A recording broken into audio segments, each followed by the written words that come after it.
Have you ever looked at your business and felt that everyone is moving, everyone is busy, everyone is talking about transformation, automation, AI, systems, dashboards, and digital growth, and yet somehow the whole thing still feels stuck, heavy, expensive, and strangely harder than it should be? Because that is the real problem many businesses are facing right now, and it is not because they are lazy, outdated, or unwilling to change.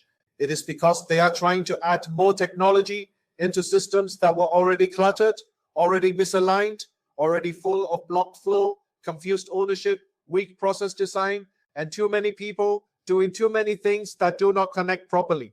Then they buy another AI tool and wonder why nothing meaningful improves. Now let me ask you two straight questions before we go further. If your business strategy already feels scattered, do you really think adding more AI on top of that confusion will create clarity?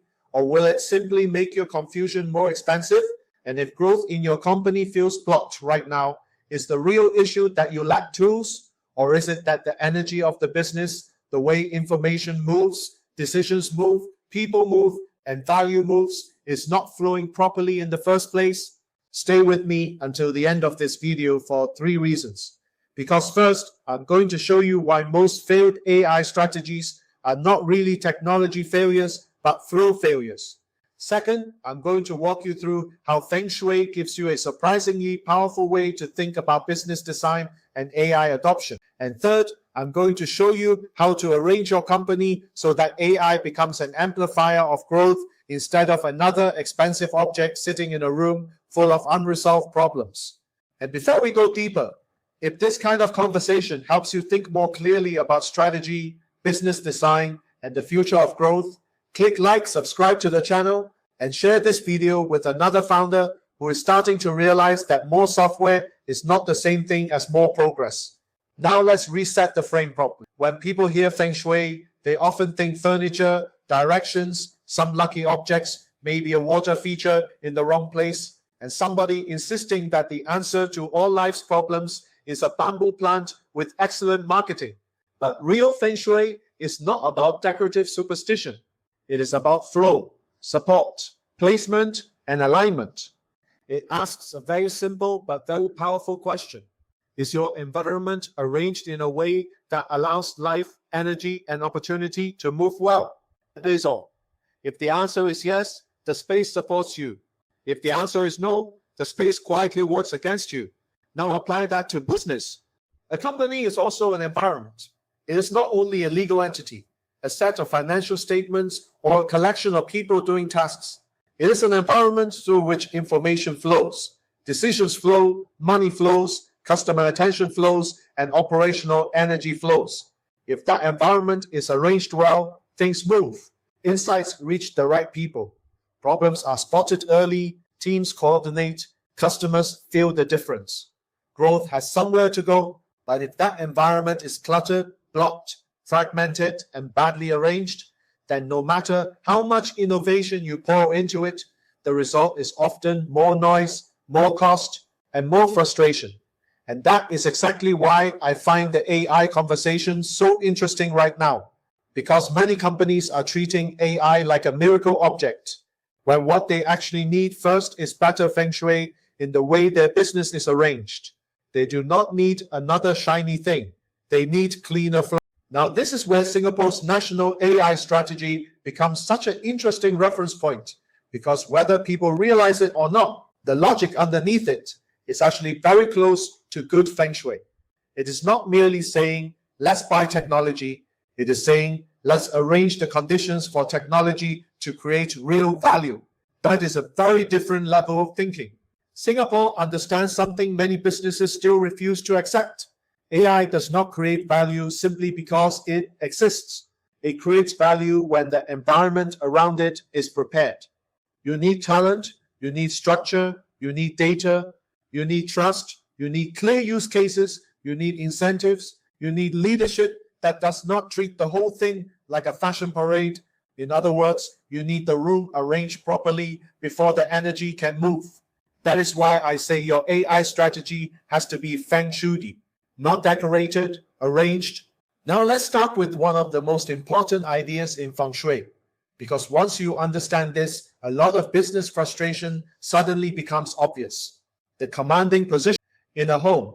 The commanding position means you are placed so you can see what is coming without being directly in the line of force. It gives you awareness, control, and support. You are not reacting late.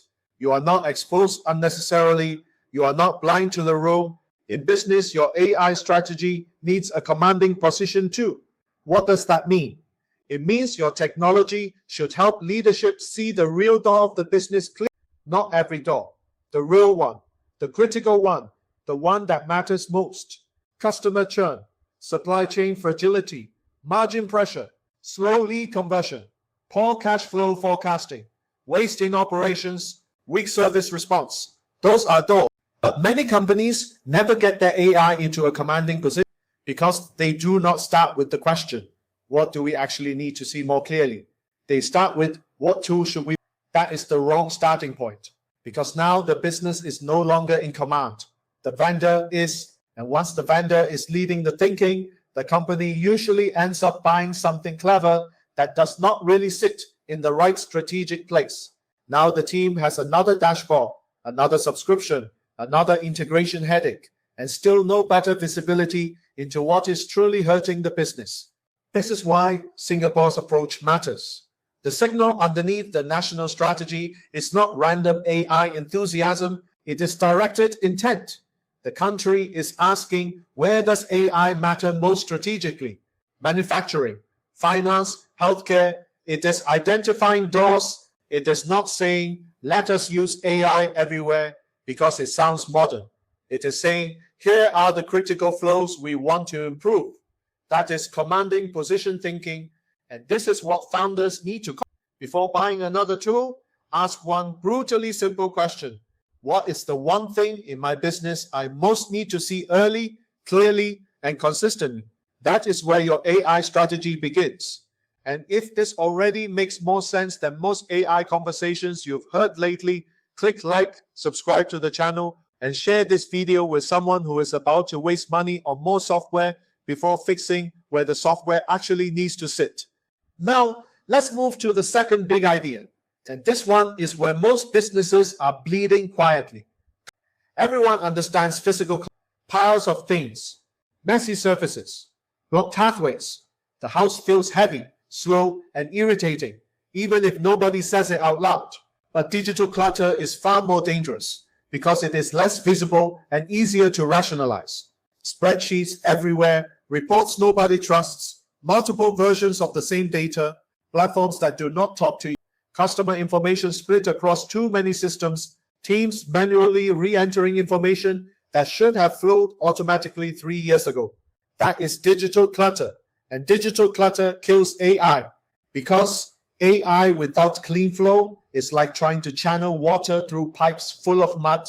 You can install the most advanced system in the world, but if the inputs are fragmented, dirty, delayed, or contradictory, the outputs will be weak, confusing, or misleading. Then people say the AI did not work, when in reality the environment was unprepared.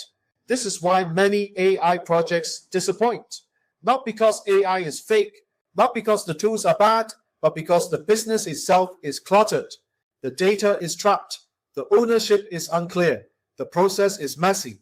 The team is not aligned. Nobody agreed on the actual problem first. Good Feng Shui starts by clearing blockages. Good AI strategy should do exactly the same. That means if your business is serious about AI, the first question is not which algorithm, which model, which platform, or which vendor. The first question is, where is our biggest blockage? Is it in sales data, customer service response time, inventory visibility, project management, finance forecasting, operational handoffs? Pick one blockage. Clear that first, because one clean channel creates more real movement than 10 expensive tools sitting on top of chaos. Now, this is also why the national strategy focuses so heavily on infrastructure and environment. That language matters. Infrastructure is earth. Environment is arrangement. If the base is weak, the benefits stay theoretical. That is true at a national level, and it is true inside your company. Now, let's go deeper into the 5 elements, because this is where the Feng Shui lens becomes really useful, not as spiritual theater, but as a business design tool. Every good strategy needs balance. Too much of one force and the whole thing becomes unstable. And if you look at an AI strategy through the 5 elements, it becomes surprisingly obvious where most businesses. Let's start with wood. Wood is growth, expansion, learning, and the push to develop something new. In AI terms, wood is your people capability. It is your training, your upskilling, your willingness to let teams learn, explore, and build competence rather than just throw tools at them and hope magic appears. Singapore's strategy aims to triple its AI talent pool to 15,000 people. Many companies want the results of AI without investing in wood. They want speed without development. They want automation without capability. They want leverage without learning. That never ends well. If your people do not understand how to work with the new tools, all you have done is import confusion at scale. Now fire is visibility, innovation, momentum, transformation, and public energy. AI is very fire in that sense. It is fast, visible, exciting, and full of potential. Every company wants some fire because fire gets movement going. It creates momentum. It helps people see possibility. It creates attention, and Singapore is feeding the fire with an investment of over $1 billion into AI research and development. But here is too much fire with no balance becomes hype, burnout, overpromising, rushed rollouts, and leaders forcing adoption before the organization is actually ready. You can probably recognize this pattern already. A company gets excited, launches 6 AI initiatives, everybody is talking about transformation. The board is thrilled, the teams are overwhelmed, the data is messy, and 6 months later, nobody wants to discuss the project because it has become politically embarrassing. That is excess fire. Now Earth.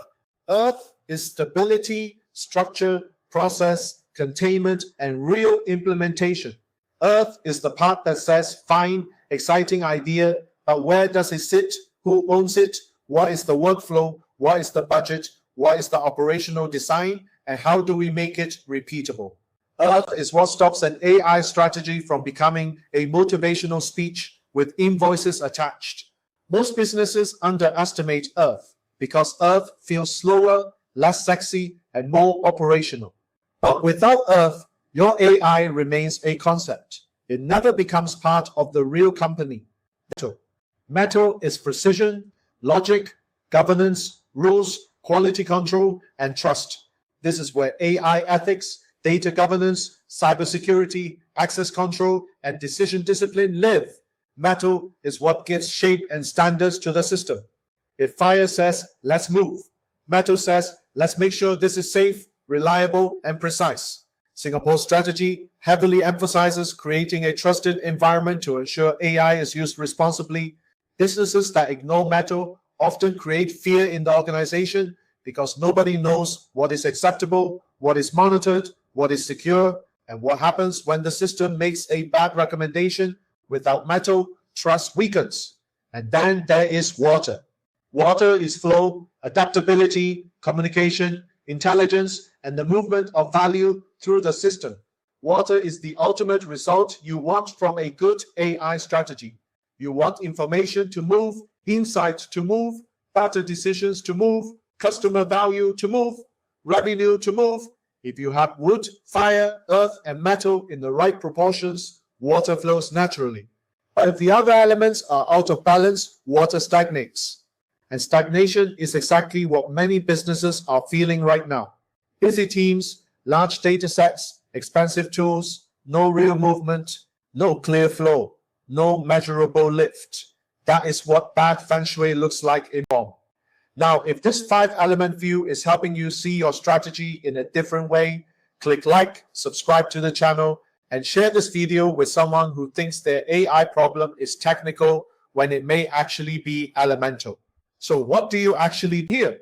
You stop treating your AI strategy like a shopping exercise and start treating it like space design. First, find your commanding position. What is the one critical business door you need to see clearly? Not sick one. Build your AI around that. Second, declutter. Pick the single biggest source of digital mess in your company and clean it up. One source of truth, one channel of movement, one area where information can finally flow properly. Third, balance the elements honestly. Do you have enough wood, meaning real capability and learning? Do you have too much fire, meaning hype and urgency with no grounding? Do you have enough earth, meaning process and implementation? Do you have sufficient metal, meaning trust, structure, and governance? And is water, the actual flow of insight and value, really moving? This is how you unlock growth. Not by chanting the word transformation over a messy business and hoping the cloud gods feel generous. You arrange the business properly, you align the strategy properly, then the energy moves. Now here is the deeper lesson underneath all of this. AI is not really just a tool story. It is an arrangement story. It reveals whether your business was coherent or whether it was surviving on workarounds and managerial optimism. Good AI does not save a weak structure, it exposes it faster. Good AI does not create flow where there is no path. It needs a path. And good AI does not replace leadership. It punishes bad leadership more efficiently. That is why the Singapore example is so useful. It shows that serious adoption is never about software alone. It is about systems, people, support, governance, flow, and intentional design. That is Feng Shui thinking, even if no one in the room says the words. So let me bring this home clearly. If your business feels blocked right now, your first instinct should not be to buy more hate. Your first instinct should be to flow. Where is the blockage? Where is the clutter? Where is the weak support? Where is the lack of visibility? Where is the imbalance? Because once you see that clearly, the AI strategy stops being vague. It becomes obvious. And once it becomes obvious, growth stops feeling like a motivational slogan and starts feeling like something the business can carry. If this perspective gave you a cleaner way to think about AI and growth, click like, subscribe to the channel, and share it with someone who needs to stop layering expensive technology onto bad structure. And if you want deeper conversations about Feng Shui, business strategy, period 9, AI, and how to actually align your company for the next cycle of growth, join the Destiny Architects Telegram chat, where we continue these discussions with people who want flow, not noise,